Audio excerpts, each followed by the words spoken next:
श्री स्वामी समर्थ. स्वागत आहे तुमचं माझ्या युट्यूब चॅनल मध्ये. आजचा दिवस तुम्हाला खूप छान सुख समाधानाचा आणि आनंदाचा जाऊ देत ही स्वामींच्या चरणी प्रार्थना करते आणि आज या नवीन व्हिडिओला सुरुवात करते. तर बघा मित्रमैत्रिणींनो, 25 जुलै वार शनिवार आणि या दिवशी आलेली आहे आषाढी एकादशी. आषाढी एकादशी ही आषाढ महिन्याच्या शुक्ल पक्षात येते आणि भक्तांसाठी आषाढी एकादशीचा हा दिवस त्याचबरोबर विष्णू भगवान श्री हरी विष्णुदेवांचा कृपा आशीर्वाद मिळवून घेण्याचा हा दिवस अतिशय अत्यंत खास आणि तितकाच महत्वाचा मानला जातो. असे म्हटले जाते की जो व्यक्ती या एकादशीचं व्रत करतो त्याचे सर्व पाप नष्ट होतात आणि त्याला मोक्ष प्राप्ती होते. या दिवशी चातुर्मासाची सुरुवात देखील होत असते आणि पंढरपूर येथे मोठी यात्रा भरते. लाखो भाविक भक्त वारकरी पंढरपुरामध्ये येऊन पांडुरंगाचं दर्शन घेतात.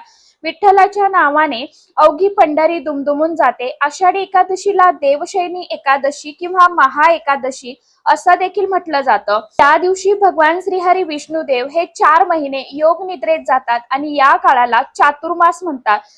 ज्या दरम्यान भक्त भगवानांना प्रसन्न करण्यासाठी आणि त्यांचे कृपा आशीर्वाद प्राप्त करून घेण्यासाठी विविध आध्यात्मिक पद्धती पाळतात. या दिवसाच्या व्रतात सर्व देवांचे तेज हे एकवटलेले असतं. या दिवशी वस्तुदान केल्याने पुण्य प्राप्त होते आणि देव प्रसन्न होतात. ते तुमचे कर्म शुद्ध करतात आणि जीवनातील ज्या काही अडचणी अडथळे संकटे आहेत तर ते नक्कीच पांडुरंगाच्या कृपेने दूर होत असतात. सात्विक आहार शरीर आणि मन शुद्ध ठेवते. तसेच या दिवशी पिंपळ वृक्षाच्या झाडाची पूजा केल्याने जल अर्पण केल्याने पितृदोष शांत होतो आणि कुंडलीतील ग्रहाचे नकारात्मक प्रभाव हे देखील कमी होतात. यामुळे जीवनात स्थिरता येते आणि शांती येते. या दिवशी पांडुरंग आणि माता रुक्मिणीची संयुक्त पूजा घरामध्ये सुख शांती समृद्धी आणते आणि संपत्तीमध्ये अपार वाढ होत जाते आणि सर्व मनातील आपल्या ज्या काही इच्छा आकांक्षा आहेत तर त्या देखील पूर्ण होतात. यावर्षी देवशयनी एकादशीच्या दिवशी अनेक दुर्मिळ आणि शुभ संयोगाचा संयोग जुळून आलेला आहे. जसं की अमृत सिद्ध योग, शिववास योग, ब्रह्मायोग, इंद्रयोग आणि पुष्य नक्षत्रावरती सूर्य व उच्च राशीतील गुरु यांचा संयोग. या योगामुळे या दिवशी केले जाणारे प्रार्थना उपाय सेवा आपल्याला शीघ्र फळ नक्कीच प्राप्त करून देणार आहे. धार्मिक दृष्ट्या हा दिवस अतिशय अत्यंत खूप खास आणि तितकाच महत्वाचा असल्यामुळे या दिवशी घरामध्ये आपण काही सेवा उपाय जर केला तर आपल्या घरामध्ये नक्की सुख शांती समृद्धी आनंद हा येत असतो. म्हणूनच आपल्याला आषाढी एकादशीच्या दिवशी तुम्ही एक वेळ व्रत नाही केलं तरी पण चालेल, परंतु प्रत्येकाने आंब्याच्या पानांचा अतिशय अत्यंत प्रभावशाली असा उपाय हा करायचा आहे. हा उपाय केल्यामुळे आपल्याला सर्व कामामध्ये यश प्राप्त होणार आहे आणि आपलं 7 पिढ्यांचं जे काय दारिद्र्य गरिबी आहे तर ती देखील नष्ट होऊन आपल्या मनातील कितीही कठीणातील कठीण इच्छा ही साक्षात भगवान श्रीहरी विष्णुदेव आणि माता लक्ष्मीच्या कृपेने नक्कीच पूर्ण होणार आहे. तर मग म्हणूनच हा आंब्याच्या पानांचा उपाय आपल्याला कशा पद्धतीने करायचा आहे, कोणत्या वेळेमध्ये करायचा आहे याविषयीची संपूर्ण माहिती आजच्या या नवीन व्हिडिओमध्ये मी तुमच्या बरोबर शेअर करणार आहे. त्यामुळे तुम्ही हा व्हिडिओ स्किप न करता शेवटपर्यंत नक्की बघा. चॅनलवरती तुम्ही जर हा व्हिडिओ पहिल्यांदा बघत असाल तर चॅनलला आवर्जून सबस्क्राईब करा आणि असेच नवनवीन माहितीपूर्ण व्हिडिओ बघण्यासाठी समोरील बेल आयकॉनलाही प्रेस करा. त्यामुळे काय होईल, जेव्हा कधी मी नवीन व्हिडिओ अपलोड करेल तर सर्वात अगोदर त्याचं नोटिफिकेशन तुम्हाला मिळेल आणि तुम्ही एकही व्हिडिओ मिस करणार नाही. कमेंट बॉक्स मध्ये ओम नमो भगवते वासुदेवाय नमः किंवा जय माता लक्ष्मी हा मंत्र सर्वांनी आवर्जून लिहा. व्हिडिओला जास्तीत जास्त लाईक करत जावा आणि समोरील हाईप बटन देखील शेअर करत जावा. तर बघा मित्रमैत्रिणींनो, आषाढी एकादशी आणि कार्तिकी एकादशीचं व्रत हे आपल्याला करायचंच असतं. कारण की बघा, आपल्याला वर्षभरामध्ये येणाऱ्या ज्या 24 एकादशी तिथी आहेत ना तर ते व्रत केल्याचं शीघ्र पुण्य फळ जे आहे तर ते मिळत असतं. आषाढी एकादशीच्या दिवशी आपल्याला सकाळी लवकर उठायचं आहे. शक्यतो करून ब्रह्म मुहूर्तावरती उठण्याचा जास्तीत जास्त प्रयत्न करायचा आहे. यानंतर आपल्याला भगवंताचं नामस्मरण करायचं आहे, आपल्याला छानशी दिवसाची सुरुवात करायची आहे। यानंतर आपल्या घरामध्ये जे काय पारोस आहे ते काढून घ्यायचं आहे। यानंतर आपल्याला स्वच्छ स्नान करायचं आहे। आंघोळीच्या पाण्यामध्ये थोडंसं गंगाजल, चिमूटभर हळद आपल्याला आवर्जून टाकायची आहे आणि या पाण्याने स्नान करायचं आहे। जर तुम्हाला शक्य असेल तर या दिवशी तुम्ही एखाद्या तीर्थक्षेत्री किंवा नदीवरती जाऊन स्नान केलं तर अतिशय उत्तम राहील, कारण की नदी तीरावरती किंवा पवित्र ठिकाणी स्नान केल्याने आपली जी काही पाप असतात तर ती नक्कीच धुवून जातात। स्नान केल्यानंतर यथाशक्तीप्रमाणे आपल्याला दान करायचं आहे। दान केल्यामुळे आपल्यावर भगवान श्री हरी विष्णुदेव आणि माता लक्ष्मीची भरभरून कृपा जी आहे तर ती होत असते। स्नान केल्यानंतर आपल्याला स्वच्छ पिवळ्या रंगाचे वस्त्र शक्य असेल तर आवर्जून या दिवशी परिधान करा, नसेल शक्य तर हरकत नाही, काळा रंग सोडून तुम्ही कुठल्याही रंगाचे वस्त्र परिधान करू शकता। यानंतर सर्वप्रथम आपल्याला आपल्या देवघरामध्ये आपली रोजची जी काही नित्य देवपूजा आहे तर ती करायची आहे, परंतु देवघरामध्ये आपल्याला सर्वात अगोदर दिवा धूप लावून घ्यायचा आहे, कारण की कोणतीही सेवा उपाय जर आपण अग्निदेवतेच्या साक्षीने केली तर ती नक्कीच भगवंतापर्यंत पोहोचत असते आणि आपण केलेल्या सेवेचं उपायांचं फळ जे आहे तर ते आपल्याला मिळत असतं। यानंतर आपल्याला व्रत करायचा संकल्प हा घ्यायचा आहे। यानंतर पिवळी फुलं, पिवळी फळं भगवान श्री हरी विष्णू देवांना अतिशय अत्यंत प्रिय आहे म्हणून ती अर्पण करायची। त्यांना सर्वात प्रिय आहे म्हणजे तुळशी मातेला हरिप्रिया या नावाने सुद्धा ओळखलं जातं। आता तर तुम्ही तुळशीपत्र अर्पण करू शकतात किंवा तुळशीचा हार बनवून अर्पण करू शकता किंवा मंजिरी सुद्धा अर्पण करू शकता।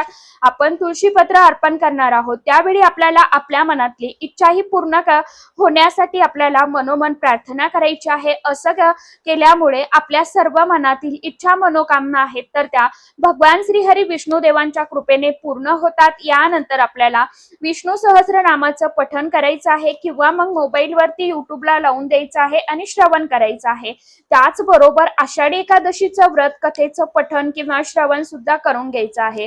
गोडाचा नैवेद्य अर्पण करून घ्यायचा आहे। गोडाचा नैवेद्य म्हणजे जसं की साबुदाण्याची खीर असेल, मखाण्याची खीर असेल किंवा दूध साखर असेल किंवा पिवळ्या मिठाईचा नैवेद्य अर्पण करायचा आहे। अशा रीतीने आपल्याला विधिवत पूजन करून घ्यायचं आहे।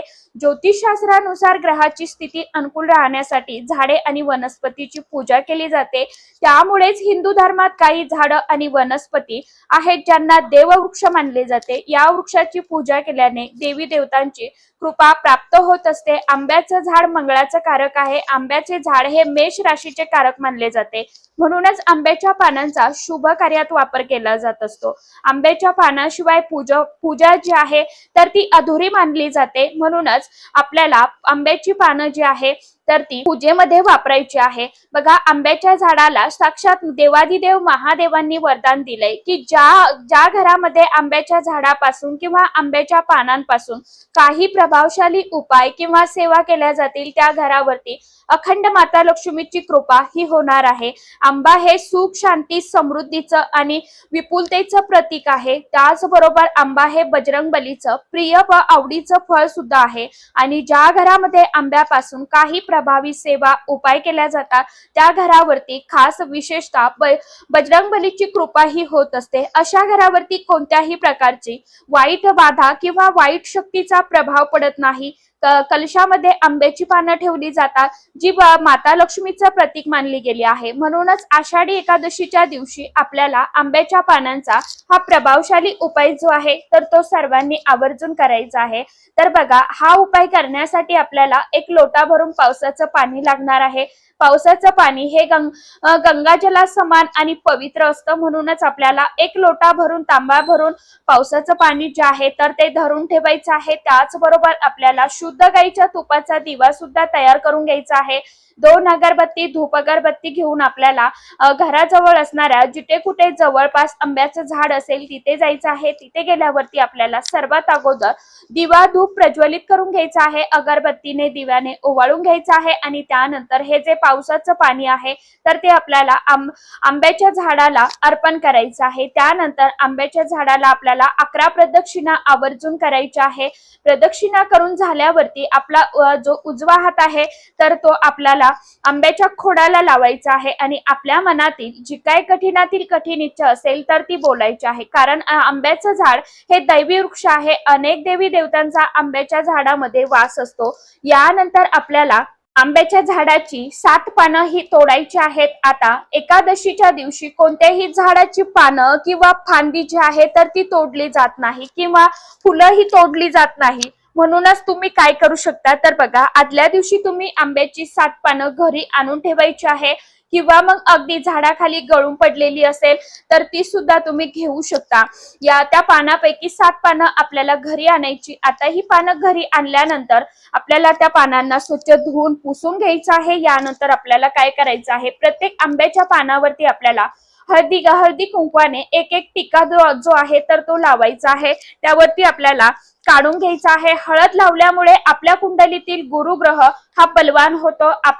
आपल्या जर कुंडलीतील गुरुग्रह हा बलवान झाला तर त्यामुळे आपल्या जीवनामध्ये ज्या काही पैशाविषयीच्या आर्थिक समस्या आहेत त्यापासून आपल्याला मुक्तताही मिळत असते।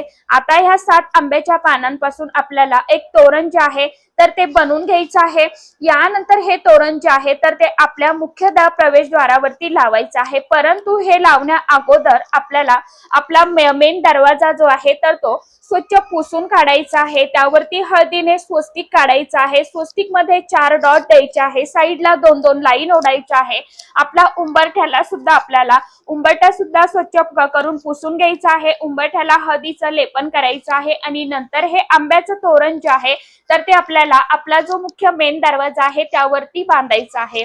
दरवाजासमोर आपल्याला एक छानसा तुपाचा किंवा तेलाचा दिवा लावायचा आहे, धूप लावायचा आहे। हे करत असताना जय माता लक्ष्मी किंवा श्री मंत्राचा जप करायचा आहे। कारण की बघा, आंब्याचं तोरण लावल्यामुळे कोणतीही नकारात्मक ऊर्जा घरामध्ये प्रवेश करत नाही। प्रत्येक व्यक्ती घरात प्रवेश केल्याने त्याच्यासोबत केवळ सकारात्मक ऊर्जा घरात प्रवेश करते। हा उपाय आपण वर्षातून फक्त एकदाच करू शकता, कारण या उपायामध्ये आपल्याला पावसाचं पाणी हे वापरायचं असतं। ज्या घरामध्ये आंब्याच्या पानांचं तोरण लावलं जातं मुख्य प्रवेशद्वारावरती त्या घरावरती माता लक्ष्मीची अखंड कृपा ही राहत असते। कारण साक्षात देवादिदेव महादेवांनी आंब्याच्या झाडाला वरदान दिलं आहे की ज्या घरामध्ये आंब्यांपासून काही प्रभावशाली उपाय सेवा केल्या जातील त्या घरावरती अखंड माता लक्ष्मीची कृपा ही राहील। आणि माता लक्ष्मीची कृपा झाल्याने आपलं जे काय 7 पिढ्यांचं दुःख, दारिद्र्य, गरिबी आहे तर ती नक्कीच नष्ट होत असते। आपल्या संपूर्ण कुटुंबाची भरभरून अशीच प्रगती होत असते।